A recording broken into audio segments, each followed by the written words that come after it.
16 ka mga balay nasunog sa Lapu-Lapu City. Naigo sa kilat ang gipasanginlan nga hinungdan. Construction worker nalubong nga buhi dihang nalumpag ang ilang gikubkub nga yuta alang sa pundasyon. Tulo ka balay apektado dihang midahili ang riprap sa usa ka gitukod nga subdivision. Duha ka balay naligiran og dagkong bato sa Kampusay sa Dakbayan sa Talisay. Tulo ka mga inila nga tigbaligya og shabu sa Mandawi nadakpan sa kapulisan pinaagi sa usa ka search warrant.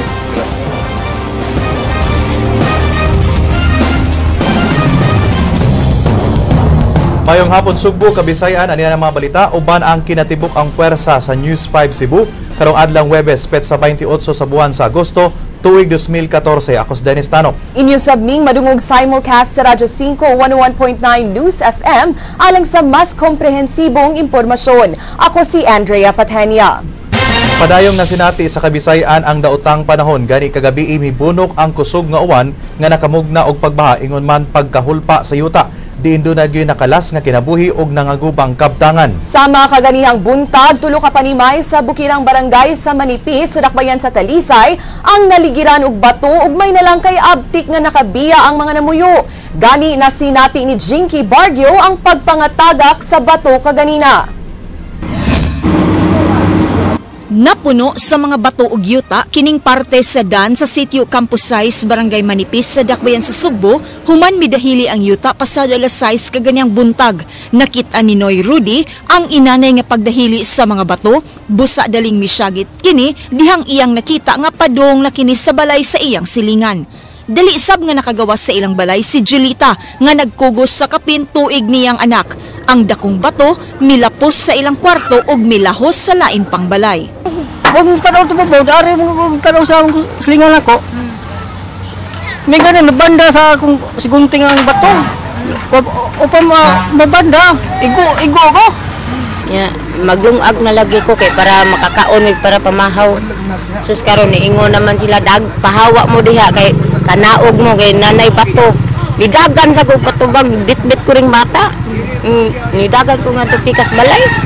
Kaganiha, nagdinaganay ang mga tao dihang kalit nga nangatagak ang mga bato. Kining bakho, diriyot pang matumba ug nawad-an sa kontrol.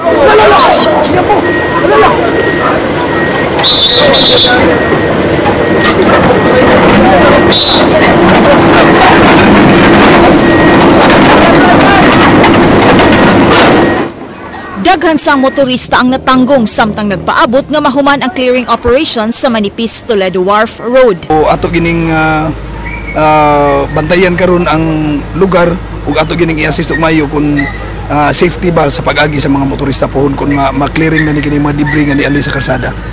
Girekomendar sa DPWH nga misusi sa lugar nga i-benching ang bungtod nga bahin samtang paninguhaon sa lokal nga kagamhanan sa Talisay nga ma-relocate ang 8 ka pamilya nga naapektuhan. Immediate kayo ang panginhanglan nga ato ning ma-relocate ni mga nagpuyo dinhi. 8 ka mga pamilya base sa akong nalista sa pagkaganina. Dugay na maguming nga rekod kandira man minataw. Mana dili lang giming kahawa, kadira naman ni. Jinky Bargio, News 5. Sa lungsod sa Konsolasyon, tulo ka panimay ang naigo sa natumpag nga riprap sa usa ka subdivision. Mayo na lang kay waray na unsa nga mga tagbalay. Gisusi ni Ray Pasaporte ang lugar. Dinhi sa sitio Santo Niño, Barangay Lamag, Konsolasyon, natumpag kining bahin sa riprap nga nahimutang sa Johanna Legacy Homes. Gipadadayon sa tag-iya sa maong subdivision kining bakho aron makuha ang mga anapog nga nidahili sa ubos nga bahin. Tulo ka pamilya ang napiktahan diin ilang giasoy nga taliwa sa pagbundak sa kusog nga uwan kagabi. Kalit silang nakadungog og dahunog dihang ila kining gisusi. Misugat kining mga bato nga ana-ana sa kilid sa ilang panimay. Huwag magdugay nga namin, huwag naglagubo. Andiha na dito, ang paril na dito diha. Pagkaligid sa bato, siyagit ko nga tabang ko, anak ko, gakos-kus bata. Ito, mamatay na iba. Kay bata ko ang bato di sa atop. Purti na ko ngadlo ka ganina oy sus sanay ko kadagan nga respang sa ubos. Tungod sa mga bato nga murag gigukod noong kus bato. Panigi sa Pawan depo na may existing na siya nga riprap. Okay. So mga 2 meters sa daan gitas on. Nagi sa Pawan ang 2 meter sa Pawan og mga 1.5. So sa sitwasyon ang mga nakita ang katong existing riprap mo ni bigay mo to siya daan na. Kaya kini ang gisapa bago naman ni siya nga riprap. Pagbigay sa katong ilawom nga gisapawan uto ni kuyog ang babaw. Butyag sa subkontraktor nga iyan ang napahibaw ang tag-iya sa maong subdivision ug nipasalig nga papuyon una sa wa pa mahuman nga mga balay ang mga apektadong residente. Samtang buhaton pa ang ipuli sa nagubang Pinoy-anan. Mubalhin na lang kadelikado man kay diri. Man ta kay bawog mausban pa bag kahunob na diha sa ilang rikrap. Mabitayawin na ako kuan nga mobalhin Gawas sa pamilyang Pitugo, dulaan sa 30 ka pamilya ang nabalaka sa ilang seguridad nga nagihapon nagpuyo kilid sa riprap. Delikado gyud kayo kay actually ang kuan gyud taas kayo ang ilang riprap nga gihimo. Unya ang pundasyon sa ubos dili siya lig-on. Way kabilyang gibutang o walay kuan ba kanang kasiguruhan nga pundido gid ang ilang gihimo nga kuan riprap. Dugang ni Paktul nga nidangop na sila sa barangay apan giingnan sila nga adto na moreklamo sa munisipyo. Ray Pasaporte, News 5. Patay nang naabot sa tambalanan ang usa ka construction worker nga natabunan dihang nahulpa ang paril sa usa ka universidad sa may barangay Mambaling. Nasayran nga nagkubkob ang mga biktima uban sa iyang mga kauban kagabi. Naatla ni Ryan Sorote ang aksyon sa pag-ugkat sa biktima. Nagkaguliyang pasado alas 7 kagabi ang mga construction workers sa gitukod nga showroom sa usa ka branch sa Sakyanan dihang nahulpa ang paril sa University of Cebu Mambaling ug dunay natabunan nga tawo. Dunay gilamon nga 3 ka metros o gilapdon nga 2 ka metros ang lungag diin nalubong nga buhi ang construction worker nga si Ronel Suson, 24 anyos, lumad nga taga Bonifacio, Misamis Occidental. Nakaluwas sa disgrasya ang mangod sa biktima ug kauban sa trabaho nga si Romeo kinsa may unang nakamatikod sa pagkatumba sa paril. Abi na ako nakadagan siya, wa man sa kadagan dia. Kabunanon siya dia niya ako. Daan ako nalubong ko dia sa yuta. Matog ang usa ang kamitan salbar gimitanan kay nanglayat man lumbag panagan. Matod sa foreman, nagkubkob ang iyang mga tao aron ipahimutang ang shoring aron malikayan nga mahulpa ang ilang gikubkob nga lungag alang sa mga haligi. Apan nahulpa na hinuon ng koral samtang wa pa mahuman ang ilang gihimong temporary support. Kuan jud paduli mi shoring kay kuyaw. Paduli mi shoring nga naabtan man jud kuan kay bag-om nang na magkaot sa bakpugod. Pipila na ka minutos human nga nahugma kining riprap aning gi-construct karon nga building dinhi sa South Road Properties. Apan kanyo makita mao palay pagsugod sa rescue team sa pagsud sa maong dapit gumikan sa kahadlok usab sa mga kauban sa biktima nga mo rescue sa maong kauban nila gumikan sa kahadlok nga sila nay mosunod nga mahugmakan. Miabot ang mga sakop sa disaster response team sa Dakbayan sa Subo uban sa EROF alang sa search and retrieval operations. Naglisod sila sa pagpangita sa biktima kay wa dayon nila matino ang himutangan ini. Lapukon ang lugar ug nagsigisap ang pagbunok sa kusog nga uwan. May gamit sila cutters aron sa pagputol sa nahulpa nga paril apan wa dinhi ang biktima. Bisi ba? Atong kukursan. Bisi. Ayaw na katong bisi na to. Butang. Tawat. Usa ka rescuer ang nakakita sa misiwil nga dunggan sa biktima mao nga iya kining nakitaan. Gidaki ni sa tambalanan apan wa na kini makabot nga buhi. Wala sa madatugi og simento, but ang iyaha lang is nadusmo siya, napalubong man gud niyang tuhod sa lapok, hindi napaumod siya. Giingong natabunan og usa ka metros nga yuta ang biktima. Posibleng manubag sa insidente ang kontraktor sa gihimong showroom tungod sa kapakyas nila sa pagsiguro sa seguridad sa ilang mga trabahante. Ang nagpatrabaho natural sila gyud mo ang kinsa may nag monitor la ni ang engineer ani nga naghandle ani nga project, so sila mo dunay dakong obligasyon sa ilahang safety. Ryan Sorote, News 5. Subay sa maong balita, gisusi sa mga sakop sa Cebu City Engineering Department o sa Department of Labor and Employment ang construction site sa Mitsubishi Auto World kundi inatumpagan ang usa ka construction worker kagabi. Miuban si Leslie Camena de Vistil sa maong inspeksyon. Nasuta sa gihimong inspeksyon sa City Engineering nga usa sa mga hinungdan nga nahugmak ang paril sa UCMETC kagabi tungod kini sa humok nga yuta.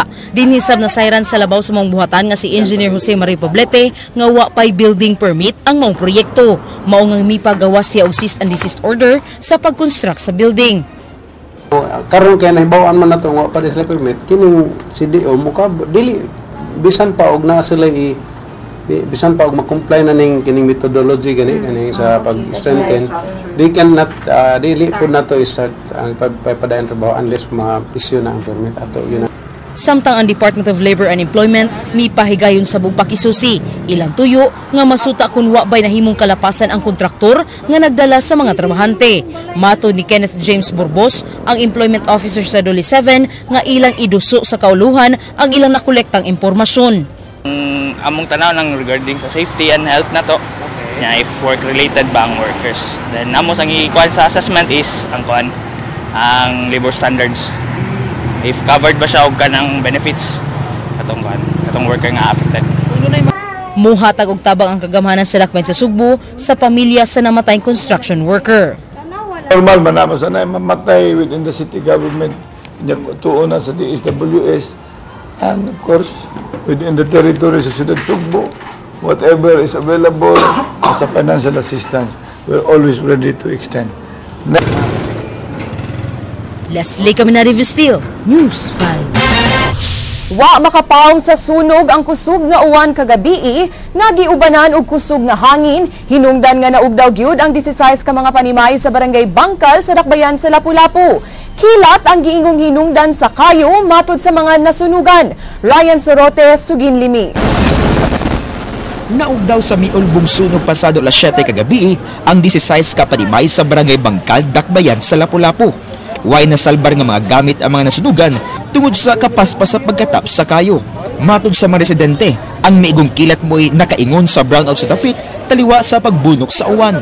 Namatikda ni Archel nga nagsugod ang dakong kayo gikan sa gipaabangang balay ni Melvin sa Nigtinga nga nahimutang sa luyos sa ilang balay. Gani, suway pa niyang gipawong ang kayo apan dali kining nakatapon sa ubang balay nga ginama sa light materials. Katong kusog sa kilat, mampis ganan dayon. Kuliti sir ba? Mao to pagtuyok na ko nakita man ko nga wire kipitik kayo. Didakop sa adjustment board nga gaay kanang laya na kayo ba? So alleged nila pakusog kuno sa kilat, ya ni burn out. Karon pagbalik og siga, mao ra kuno tong kayo.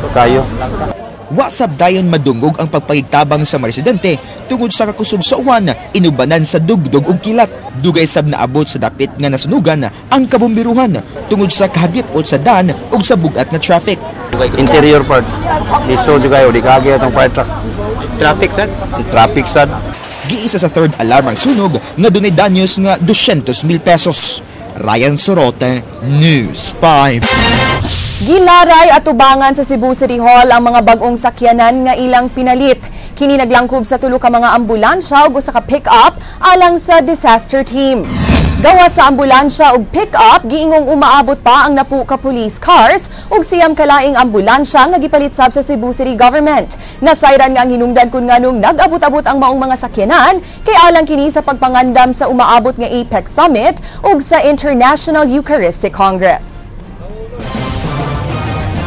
Padayong nag-monitor ang mga barangay health workers ug midwife sa barangay Ginakot sa Dakbayan sa Danao, kundiin usa sa mga residente dinhi ang namatay bag-uhay lang gumikan sa sakit nga meningococcemia. Mibisita sa maong lugar si Jinky Bargio. Bisan ug wa nay angayng ikabalaka, way hunong gihapon karon ang monitoring nga gihimo sa mga barangay health workers sa sitio Kaputatan sa barangay Ginakot, Dakbayan sa Danao sa mga molupyo duol sa panimay sa usa ka pasyente nga namatay gumikan sa sakit nga meningococcemia. Ang anak sa lalaking pasyente miingon nga gibisita na sila sa mga health workers ug gipainom og prophylaxis pagsiguro nga way matakdan kanila. Agosto 16 diyang gida sa Vicente Soto Memorial Medical Center ang iyang amahan. Gipainom tambal kami pamilya 7 days sa stato ako mga relatives nga nitabang sa akong papa dito sa hospital. Kami 7 days pa inumitanan. Hasa to mga ni duaw sa haya diri pero 1 day ra. Giklaro sa midwife sa barangay Ginakot nga way mulupyo silang dapit nga dunay simptomas sa sakit nga meningococcemia. Mipahigayon sab sila og information drive sa barangay aron ipaybaw sa mga mulupyo ang simptomas hatod sa maong sakit. Kagaw manggod sa utok mo atake, so muna diretsyo. So para lang unta to dili ma-paranoid ang mga tao kay daghan naman kayo mga dito sa opisina nga mangayo nagtambal unya dili baya diretsyo tagaan. Jinky Bargio, News 5.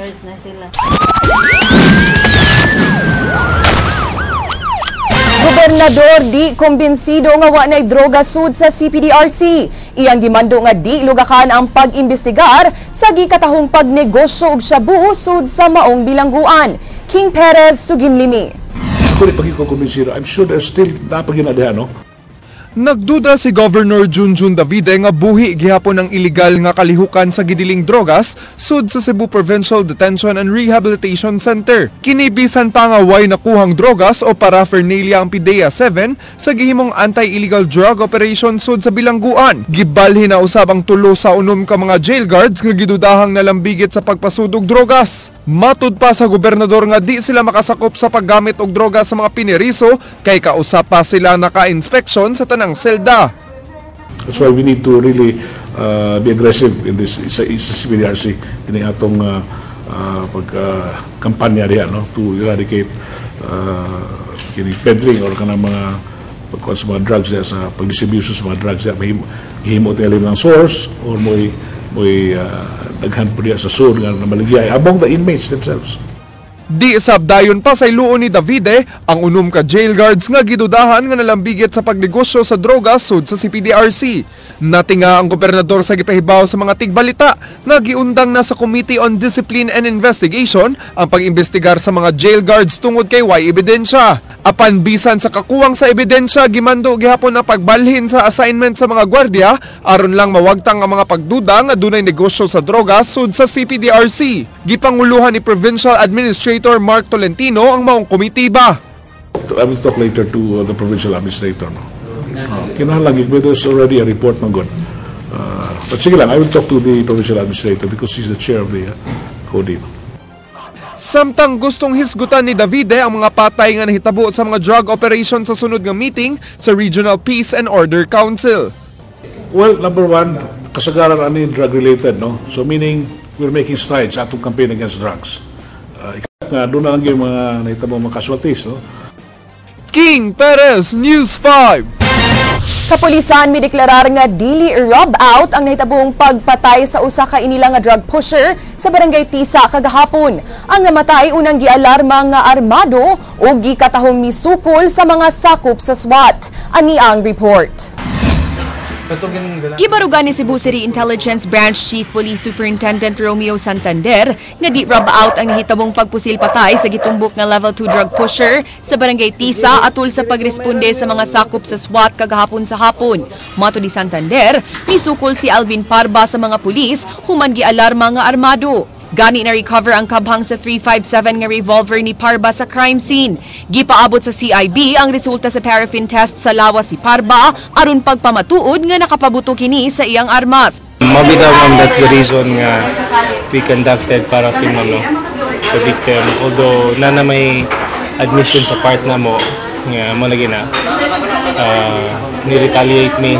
So ang amo lang ma'am is ang amo lang gusto is transparency lang from both parties. Siguro, dito ka-blame nila in a civilian way. Like sa amo man siguro ma'am kung na-encounter, we never knew ma'am kung asa yung mga ego. Andam ang kapulisan nga muatubang sa bisan unsang reklamo nga posibleng isangat sa pamilya bato kanila. Matud pa, kasabot sila kun nganong daghan ang midapig kang Parba tungod sa iyang pagkamahinatagon na ilhan kini nga usa ka Robin Hood sa ilang lugar. Apan mato ni Santander, mas daghan ang nalipay nga nahunong na ang iligal nga kalihukan niini tungod sa kadako sa iyang operasyon sa iligal nga drogas. Si Parba subject sa usa ka buy-bust operation ni atong miaging tuig apan nakaikyas. Kini adunay warrant of arrest nga gi-issue ni RTC Branch 21 Judge Eric Menchavez tungod sa maong kaso. Notado gid mo siya nga drug pusher, dugay na ninyo. Yes ma'am, actually ma'am, nasa itong watchlist ma'am eh. Kaya siya, so natay nakuha. I mean, na-bypass na nakaka-bypass and then mananlot siya warrant. So, from that point ma'am eh, na-include siya sa watchlist. Na ano may info as to his source? Yes ma'am. We have already, pero hindi pala na to i-divulge, ma'am. Apil nga gidakop kagahapon ang higala ni Parba nga si Elmer Kibute. Siya mao'y tag-iya sa panimay nga gitaguan ni Parba ug nakuhaan og shabu nga mobalor og mga 20,000 pesos. Andrea Patenia, News 5. Subay sa nahitabong kawat sa Treasurer's Office sa tulo ka mga lungsod sa amihanang Sugbo, alang kang Governor Junjun Davide, nagkuwang ang tulo ka mga lokal nga kagamhanan ug ang kapulisan. Alang sa gobernador nga dunay pagkuwang mismo ang lokal nga kagamhanan ingon man ang pulis sa maong mga lungsod nga nakawatan. Nagsunod-sunod ang pagpangawat sa kwarta sa panudlanan sa lungsod sa Carmen, Sogod ug Compostela. Diin duol naman unta ang police station ug ang munisipyo sa Compostela ug Carmen mao nga katingad-an kun nganong wa mabantagi ang maong paghitabo. Posible sab kuno nga inside job ang nahitabo sa tulo ka mga lungsod. We cannot discount that possibility, no? Naghabag ang angles, so I'm sure it's being investigated. I'm sure it's being investigated now, and I'm sure all angles will be looked into by the investigators. Pabuto na ito resulta. Usa ka hapon nadakpan sa kapulisan nga nagkupot og marijuana. Nasakpan siya nga nagdani ini dihang gireklamo nga wa makabayad sa taxi nga iyang gisakyan. Ani ang dugang detalye sa maong balita. Usa ka Japanese national ang gitanggong karon sud sa selda sa Cebu City Police Station 11 sa Barangay Mambaling human makuhai og 8 ka marijuana sticks kagahapon. Gisita sa traffic enforcer ang 29 anyos nga si Takashi Miyakoshi nga taga Niigata, Japan sa may skina sa R. Padilla ug N. Bacalso human wa makabayad sa 500 pesos nga pliti sa taxi. Pagkadakop niini, nakitaan ang mga marijuana sticks nga iyang gikumkum. Aligasyon sa driver sa taxi nga wala ko nung pliti ang kaning Japanese national niya sa dihang gi tanaw ang iyang kamot gakumot na ni siya aning marijuana so ano ni gisuod sa iyang bulsa yan ang kumot together aning loto ticket. Pasakaan og kasong possession of illegal drugs si Miyakoshi apan wa mo dayon og kihang taxi driver og kasong estafa batok sa hapon. Nasayran nga nagtuon og English si Miyakoshi sa Baguio ug mibisita sa Sugbo alang sa pagbakasyon. Giangko niini nga iya ang marijuana ug nangayog pasaylo sa mga otoridad. Sorry, I regret. What, sir? Sorry. Did they belong to you, sir? Yeah, I regret. Okay. How long have you been using those? Sure. Just try on to try. Ang uyab lang ni Miyakoshi iyang kuyog dinhi sa Sugbo, mao nga magpatabang ang kapulisan sa Japanese consul aron makahatag og assistance sa langyaw. Andrea Patenia, News 5. Sumbong murder gipasaka sa kapulisan batok sa barangay Kagawad sa poblasyon Alcoy nga mipatay sa hepe sa kapulisan sa maong lungsod. King Perez, Suginlimi. The allegations niya affidavit are true and correct. Gipasakaan og sumbong sa kapulisan sa Alcoy ang poblasyon Barangay Councilor Siriaco de los Santos Jr. nga nakapatay sa hepe sa Alcoy Police Station. Gipusil si Police Inspector Crisanto Abella niadtong Domingo, human gituohang nagkalalis ang biktima ug akusado. Mikuyog sa pag-file sa sumbong ang kabanay ni Inspector Abella kinsa wala makapugong sa pagpadayag silang kasagmuyo sa nahitabo. Order na inang sitwasyon na dili man sakto sa nangyang kamatayon. Sakit kayo. Kaya akong bangga kanya itong gamay po niya karoon lain na inong tao. Butiwas niya. Hustisya sa kamatayon sa iyang igsuon mo'y gustong kabuton sa kinawagwang ang anak ni Nanay Florencia. Og pasaylo siguro og pasaylo nga para sa Ginoo murag sa pero namo gutay balaod sa yuta, di ba? Pero so murag inana mapasaylo madawat pero namo tay pamalaod pud dinhi sa tuang. Wa magpaubos sa inquest proceedings ang akusadong barangay konsehal. Gimando ni Assistant Fiscal Attorney Ethel Miel ang preliminary investigation alang sa pagsusi kung murder ba ang angay nga kaso batok ang Siriaco de los Santos Jr. Sa affidavit sa mga testigos, ang akusado ra ang may pusil sa biktima. Wa na mutubag ang akusado sa mga pangutana sa mga tigbalita. No comment, sir.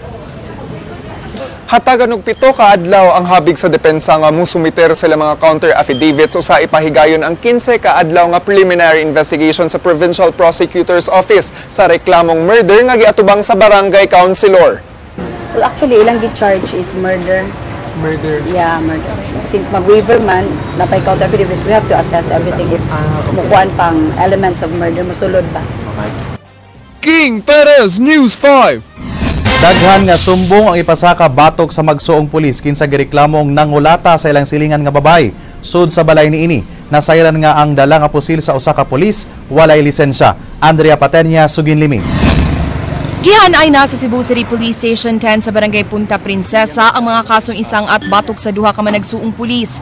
Ang duha ka pulis gireklamo nga naniun og nangulata sa ilang silingan sud sa panimay sa biktima sa sitio Bugnay 2, Barangay Labangon niadtong Lunes sa gabii. Mato ni Police Station 10 OIC Inspector Percival Miasco, violation of domicile, grave threats ug physical injury ang ilang isang at batok ni PO1 Josephus Magdalera ug sa igsuon niining si PO1 Jane Ann.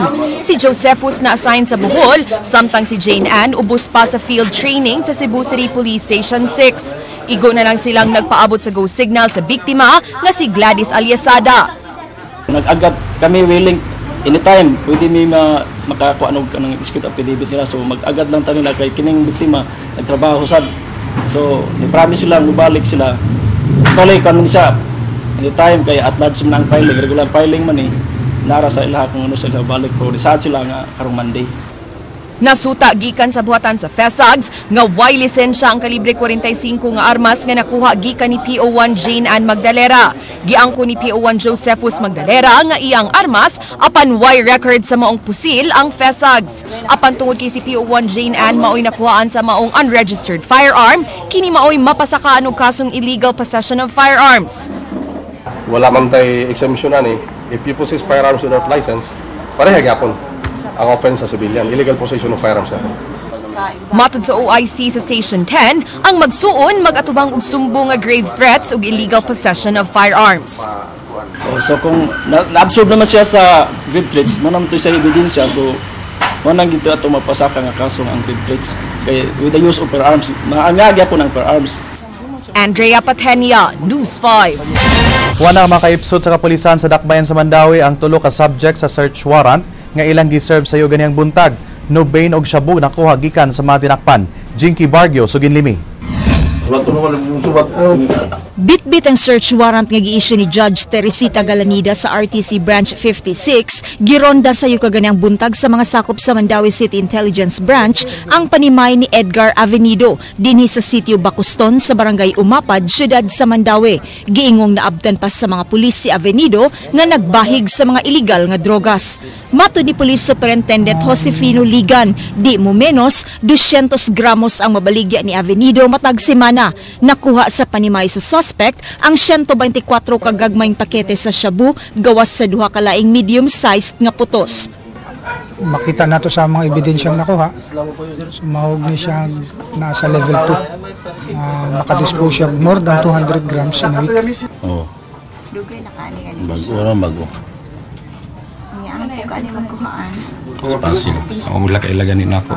Mana nasya ko ba nga na-aday diri nga na nadakpan. Sa Mandawi City Police Office Headquarters, gida ang lain pang duha ka subject sa search warrant nga silang Edmond Atilio ug Noel Comiso nga nadakpan sa mga sakop sa Station 6. Nakuha gikan sa panimay ni Atilio ang 4 ka ampule sa nubain ug mga pakete sa drogas nga alang kuno sa iyang konsumo.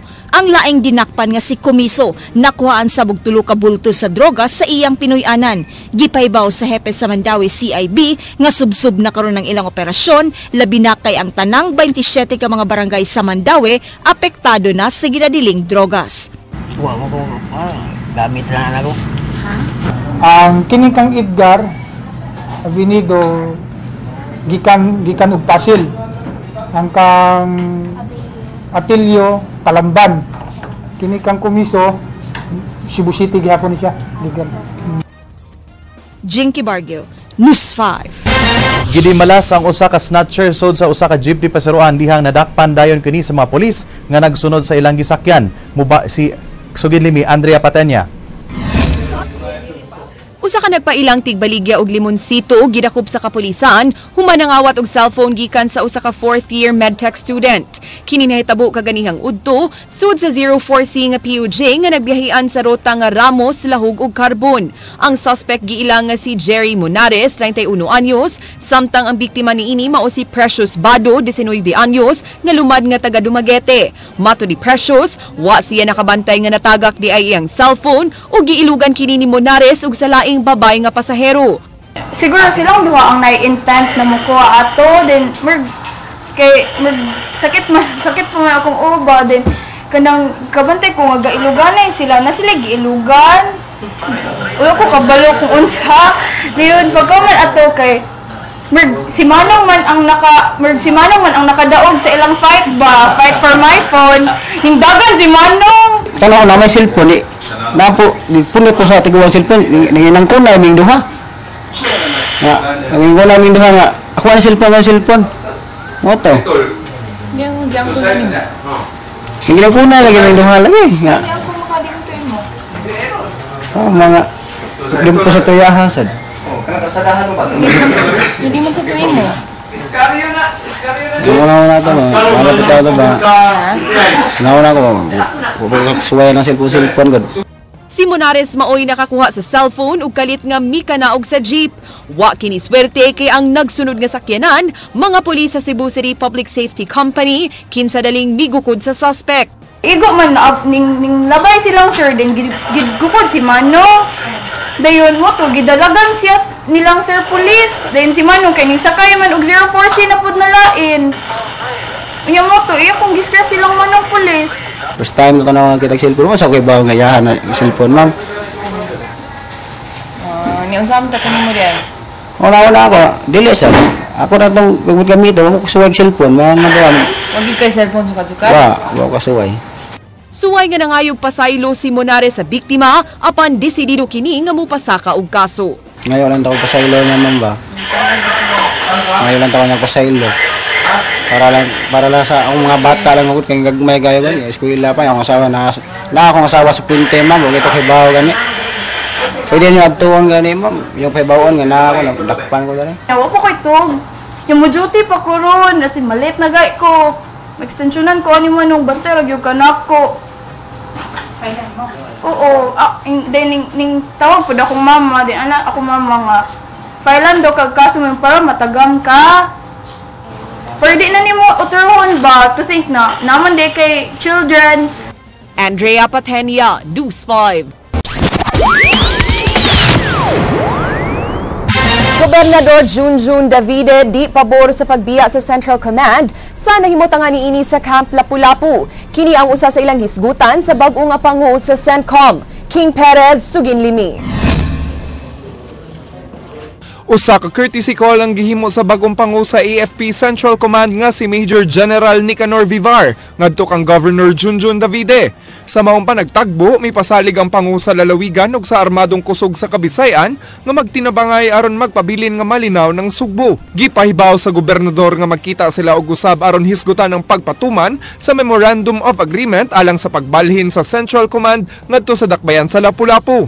Lakip usab niini ang pagtugot sa publiko nga moagi sa Camp Lapu-Lapu aron muluag ang traffic sa Banilad-Talamban Road. Apan mi padayag ang gobernador nga mas maayo untang di ibalhin ang kampo. That's basically mo lang among istoryahan ganiha. We'll sit down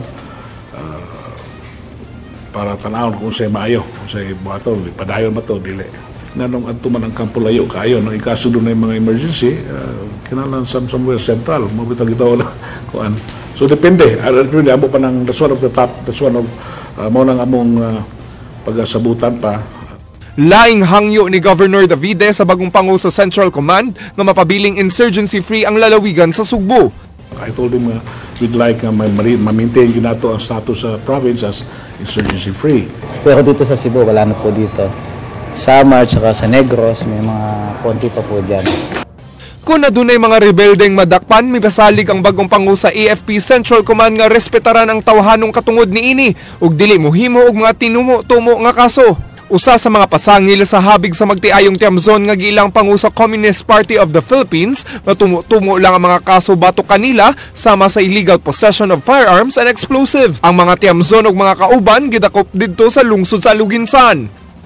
Definitely, as your new CENTCOM commander, we will not allow yung aming operation na hindi kino-consider ang human rights. Una po yan sa lahat. King Perez, News 5.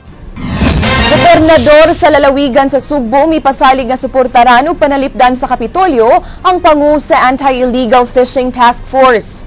Kininunot sa hulga batok sa kinabuhi sa pangu sa maong task force nga si Loy Madrigal. Ilang hatagan og security si Madrigal kung gikinahanglan. Matod sa gobernador, di lang kausa nga higayon nga nakadawat og hulga sa kinabuhi si Madrigal. Bag-o pa lang nga mipahibaw si Madrigal, kaaduna untay gisugo nga mupatay kaniya sa kantidad nga kapin sa 1 milyon ka pesos. I am fully behind his kining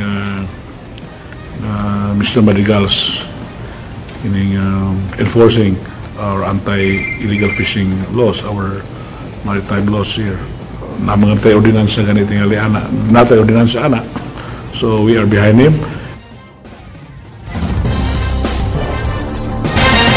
Gipahibaw sa administrator sa Dakbayan sa Sugbo nga reblocking ang nahitabo karon sa Barangay Camagayan ug demolition. Ang mga residente mismo mao'y naguba sa ilang mga Pinoy-anan. Leslie Caminada Vestil, Sugin Limi.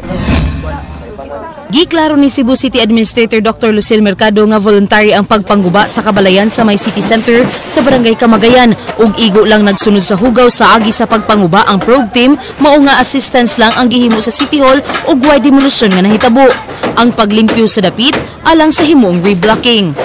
They voluntarily remove. Makita man ka dito, wala gikan. Sila mismo voluntarily remove. Kita man gid sila sa problema. So, ang ato lang gibuhat, ato nang di ba daghan na kay mga debris, mga binungkag nila mo dito gibuhat ron nga atong gipanghipos. Kahinumduman nga kagahapon, nakabot sa Cebu City Council ang usa ka resolusyon nga ipahunong una ang pagdemolish sa dapit. Wa pa madawat ni Mercado ang resolusyon, mao nga padayon silang nag-clearing sa dapit. Gipaniguro ni Mercado nga ang mga orihinal nga mulupyo sa lugar makabalik human sa reblocking. Nalimpyo raman ka dahil. Si Barangay Captain Abela Raquel and the councilors are all helping. Every time magpadata dito ka, mag-request sila og tent. No, atong ipadadaan. Leslie Caminada Vestil, News 5. Gikonfirmar ni Governor Junjun Davide nga di siya magpawayhi sa trending nga Ice Bucket Challenge. Ang gobernador ginominate ni CPDRC consultant Marco Tural ang donation sa manominate maadto sa Amyotrophic Lateral Sclerosis Association alang sa pag-research sa tambal o pagatiman sa mga nag-anto sa maong sakit. Nagplano si Davide nga himuon niya ang pagkaligo sa tubig nga puno sa ice sunod semana. Dihang gipangutana sa mga tigbalita kung kinsa ang iyang inominate sa Ice Bucket Challenge, mao kini ang iyang tubag.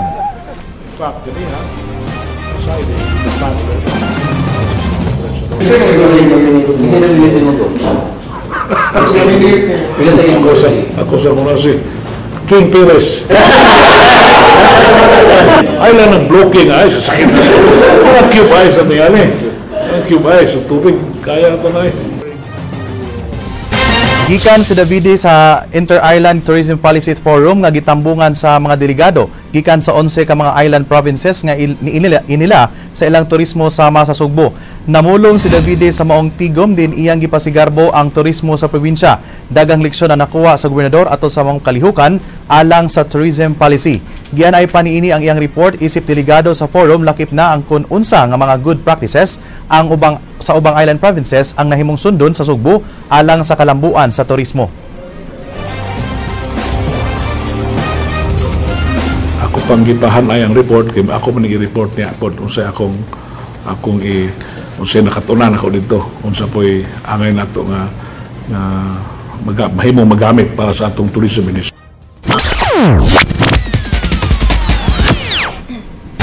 Karang umaabot buwan sa Nobyembre hangtod Pebrero sunod tuig gitakdang ipahigayon ang Cebu Provincial Basketball League. Sa press conference kagahapon, gipibaw sa nagpasiugda sa maong sporting event nga ang katuyuan sa maong kalihukan mao ang paghatag og maayong kompetisyon sa natad sa basketball, pag-promote sa sports tourism, panaghigalaay og sportsmanship sa tanang partisipante. 32 ka teams gikan sa mga kalungsuran ug dakbayan sa lalawigan ang gikatakdang mosalmot sa maong torneo. 16 niini gikan sa norte ug 16 sab gikan sa south. Karon Setyembre 3 ngadto sa 5 gikatakdang mohimong ocular inspection sa mga venue. Sa group sa IPI na naiplano about ana, so nakita ang sa IPI nga it's a potential nga mo support ang company. He is a voter, a registered voters in the municipality. Antod last year nagmeeting na sa Lusab, and then karon this year na nabuhi na jud. For example about the price. Mao kadto ang mga balita sa Aksyon Bisaya. Kini si Dennis Tanok. Musunod na ang Action Prime. Daghang salamat. Ako si Andrea Patenia. Bisan asa, bisan kanus kapatid. Di lang kutob sa balita, aksyon!